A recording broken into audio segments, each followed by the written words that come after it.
Hi friends, ఈరోజు అయితే తాయామా సందర్భంగా మన నెల్లూరు ఎంజీ మాల్ ఆపోజిట్ స్ట్రీట్లో ఉన్న శ్రీ వేద వీరరాఘవ స్వామి దేవస్థానానికి వచ్చాను.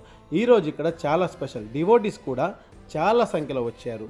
ఈ గుడి ప్రత్యేకత ఏంటంటే, మనకి ఎలాంటి అనారోగ్య సంబంధాలు లేదా సంతాన ప్రాప్తి కలగకపోయినా వచ్చి స్వామివారిని దర్శించుకుంటే మనకంతా మంచి జరుగుతుంది. ఇక్కడ స్వామివారిని కోరుకొని మొక్కు కోరుకొని మనం వెళ్ళి మన కోరికలు తీరినాక మన మొక్కు చెల్లించుకోవచ్చు. మన మొక్కు ఎలా చెల్లించుకోవాలంటే, ఇక్కడ ఉన్న వేమాల శెట్టి బావి, సో ఈ బావిలో ఏంటంటే మనం బెల్లం వేసి మన మొక్కుని చెల్లించుకోవాలి.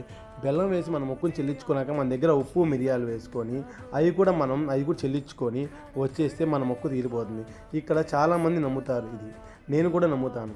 ఎందుకంటే నాకు పర్సనల్గా నాకు అనారోగ్యంగా ఉంటే మా మమ్మీ కోరుకుంది, నాకైతే దాని తర్వాత క్యూర్ అయింది.